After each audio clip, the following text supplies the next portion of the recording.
जय श्री कृष्णा, राधे राधे। मेरे प्रिय दर्शकों, अगस्त का महीना कर्क राशि वालों के लिए कैसा रहने वाला है? मतलब पूरे अगस्त के महीने का राशिफल कर्क राशि वालों के लिए क्या अच्छा लेके आएगा, क्या बुरा लेके आएगा, और इनके स्वास्थ्य के लिए, पारिवारिक जीवन के लिए, कार्य क्षेत्र के लिए कैसा रहेगा अगस्त का महीना। तो प्रिय दर्शकों, ये राशिफल जो है चंद्र राशि के ऊपर आधारित है।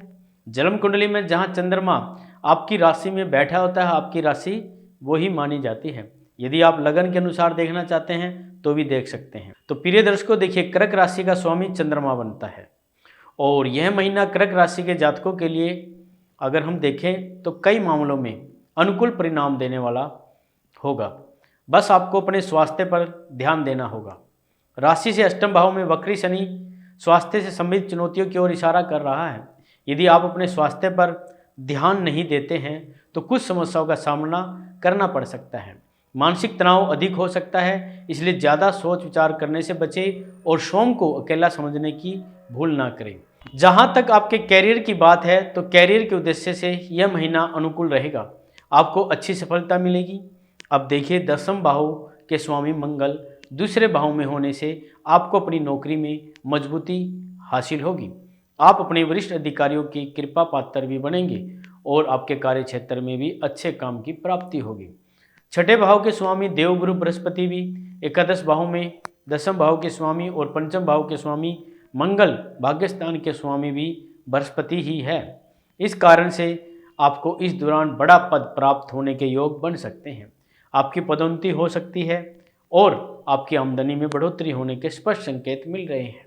व्यापार करने वाले जातकों के लिए यह महीना संभाल कर चलने का होगा। व्यापार को लेकर पूंजी निवेश करने की जरूरत महसूस होगी। प्रेम संबंधों में प्रगति जरूर आएगी। हल्का फुल्की कहासुनी के बावजूद आप अपने रिश्ते में अच्छे से समय व्यतीत करेंगे। एक दूसरे से विवाह करने की ठान सकते हैं। आपका रिश्ता भी पक्का हो सकता है। विवाहित जातकों के वैवाहिक जीवन में हल्के फुल्के उतार चढ़ाव के बाद प्यार भरे पलों की हाट होगी। परिवार में वृद्धि का समय हो सकता है, इसलिए परिवार में संतान के जन्म पर भी ध्यान दें। विद्यार्थियों के लिए महीना अनुकूल रहने वाला है। आपको अच्छी सफलता मिलेगी, आपकी मेहनत सफल रहेगी और आप अपने कार्यों में अनुकूलता प्राप्त करते हुए आगे बढ़ेंगे। पारिवारिक जीवन में सुख और शांति का वास होगा। आप मनचाही यात्रा से बचने की कोशिश करें। अगर आपके कार्य क्षेत्र की बात करें तो यह महीना जो है अनुकूल रहने की प्रबल संभावना में दिखाई दे रहा है, क्योंकि दसम भाव के स्वामी मंगल एकादश भाव में महीने की शुरुआत में छठे और नौवें देवगुरु बृहस्पति के साथ स्थित होकर आपको नौकरी में मजबूती प्रदान करेंगे। आपके अनुभव का लोहा हर कोई मानेगा। आप न केवल मेहनत और अनुभव बल्कि ईमानदारी और कमरता के साथ अपने काम को अंजाम तक पहुंचाएंगे। आपको जो भी काम मिलेंगे आप उनमें अपने अच्छे तरह उसको झोंक देंगे और उसको पूरा करके ही छोड़ेंगे, जिससे आपको सफलता मिलेगी और नौकरी में आपकी स्थिति मजबूत होगी। व्यापार करने वाले जातकों के लिए सप्तम भाव के स्वामी शनि अष्टम भाव में वक्री अवस्था में विराजमान रहकर आपको बार बार इस बात का ध्यान दिलाएंगे कि कोई भी काम ऐसा ना करे जो कानून विरोध हो जाए। अपना टैक्स भी समय पर चुकाए, अन्यथा आपको व्यापार में कुछ समस्या का सामना करना पड़ सकता है। अगर हम बात करें आपकी आर्थिक स्थिति की तो देखा जाए तो इस महीने शुरुआत अनुकूल रहेगी। दूसरे भाव में बुध शुक्र धन संचय करने में मदद आपकी करेंगे। आपके बैंक बैलेंस को बढ़ाएंगे। तो एकादश भाव में मंगल और बृहस्पति विभिन्न माध्यम से धन आगमन के रास्ते में सुलभ करेंगे और आपकी आमदनी में दिन प्रतिदिन वृद्धि के योग बनेंगे। इस प्रकार इस महीने की शुरुआत आपकी आर्थिक स्थिति में इजाफा करेगी। हालांकि अष्टम भाव में बैठे शनि की वजह से कुछ अवांछित यात्राएं, किसी का बिगड़ा हुआ स्वास्थ्य और खर्च आपको थोड़ा सा परेशान जरूर कर सकता है, लेकिन आपकी आमदनी भरपूर होने से आपको इन समस्या में कमी नहीं आएगी। 26 अगस्त से मंगल मिथुन राशि में द्वादश भाव में जाएंगे, तब कुछ खर्चों में बढ़ोतरी हो सकती है और आपकी यात्राएं बढ़ने से और कामकाज के सिलसिले में भी अधिक यात्रा करने से कुछ खर्चे आपके हो सकते हैं। बात करेंगे स्वास्थ्य। अगस्त के महीने में आपका स्वास्थ्य कैसा रहने वाला है? स्वास्थ्य के दृष्टिकोण से वैसे तो अनुकूल रहने की संभावना में है, लेकिन पूरे ही महीने शनि देव अष्टम भाव में वक्री अवस्था में विराजमान रहना यह संकेत देता है कि आपको अपनी सेहत के प्रति तनिक भी लापरवाही नहीं दिखानी चाहिए, क्योंकि ऐसा करने से आप किसी बड़ी बीमारी की चपेट में आ सकते हैं।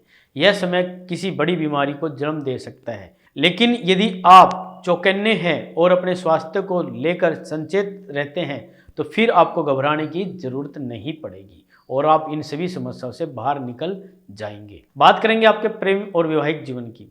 यदि प्रेम संबंध की बात करें तो महीने की शुरुआत बहुत बढ़िया रहेगी। दूसरे भाव में बुध और शुक्र, एकादश भाव मतलब 11वें भाव में बैठे मंगल, बृहस्पति जिनकी दृष्टि पंचम भाव पर पड़ेगी। इसमें प्रेम संबंधों में प्रगति आएगी और आपके प्रिय एक दूसरे के निकट आएंगे और एक दूसरे से प्यार भरी बातें करेंगे, अपने रिश्तों के महत्व को समझेंगे, एक दूसरे की अहमियत अपने जीवन में आपको महसूस होगी। कुछ समय के लिए यदि आप एक दूसरे से बात नहीं कर पाए तो आपको उनकी कमी महसूस होगी। यह आपको एक अच्छे रिश्ते की ओर लेकर जाएगा। यह महीना आपके लिए बहुत महत्वपूर्ण है क्योंकि जिसे आप प्यार करते हैं उन्हें शादी का प्रस्ताव आप दे सकते हैं और यदि आप ऐसा करते हैं तो आपको उसमें सफलता मिल सकती है और आपका प्रेम विवाह के योग प्रबल हो सकते हैं। देखिए, बात करेंगे आपके पारिवारिक जीवन की। यह महीना पारिवारिक तौर पर सामान्य रहने की संभावना में दिखाई दे रहा है। दूसरे भाव में महीने की शुरुआत में बुध और शुक्र जैसे ग्रह विराजमान रहेंगे जो घर के माहौल को हल्का और प्रेम पूर्ण बनाए रखेंगे, जिससे आपसी समझ बेहतर बनेगा। मंगल ग्रह की दृष्टि आपके दूसरे भाव पर महीने की शुरुआत में रहेगी, जिससे बीच बीच में कुछ तकलीफ भी बढ़ सकती है। वक्री शनि अष्टम भाव में बैठकर दूसरे भाव को देखेंगे, इससे भी परिजनों के बीच कुछ कड़वी बात हो सकती है। बुध वक्री अवस्था में 22 अगस्त से आपकी ही राशि में वापस आ जाएंगे, जिससे आप भी कुछ बातों को खींचने की कोशिश कर सकते हैं। इस आदत से बचकर रहेंगे तो घर में सुख शांति रहेगी। चौथे स्थान के स्वामी शुक्र महीने की शुरुआत में द्वितीय भाव में रहेंगे, जो परिवार में सुख और शांति को बढ़ाएंगे। घर की सुख सुविधाएं में बढ़ोतरी होगी और घर में खुशी का माहौल बढ़ेगा। भाई बहनों से भी आपके संबंध ठीक ठाक ही रहेंगे। हालांकि किसी बात पर बुध ज़्यादा उन्हें टोकने से बचें, क्योंकि ऐसा करना उन्हें बुरा लग सकता है। फिर भी वे आपकी हर काम में मदद करेंगे। आपको इस महीने अगस्त के महीने में क्या उपाय करना चाहिए? देखिए, अगस्त के महीने में सबसे पहले शिव मंदिर में जाए, भगवान शिव को जल दे, माता पार्वती की उपासना करें। शनिवार के दिन छाया दान करना आपके लिए अनुकूल रहेगा। आपको चींटियों को आटा जरूर डालना चाहिए और मछलियों को दाना डालना चाहिए। मंगलवार शनिवार के दिन श्री बजरंगबली का पाठ करना चाहिए, सुंदरकांड का भी पाठ करें और हनुमान जी को बूंदी के दाने का भोग जरूर लगाना चाहिए। तो बोलो जय श्री राम। प्रिय दर्शकों, अगली वीडियो में कुछ नई जानकारी के साथ हम मिलते हैं और कुंडली का विश्लेषण कराना चाहते हैं और विशेष उपाय जानना चाहते हैं तो हमारे दिए गए नंबरों पर संपर्क कर सकते हैं और आप हमसे 15 जुलाई को दिल्ली में मिल सकते हैं। आदर्श नगर दिल्ली जो हमारा ऑफिस है उस पर आप मिल सकते हैं और अपनी कुंडली का विश्लेषण करा सकते हैं। और उससे अगले महीने में 15 मतलब अगस्त को आप चंडीगढ़ में हमसे मिल सकते हैं। अगर चंडीगढ़ के जितने भी हमारे दर्शक हैं तो आप पहले अपॉइंटमेंट बुक कराइए और मिलिए। जय माता।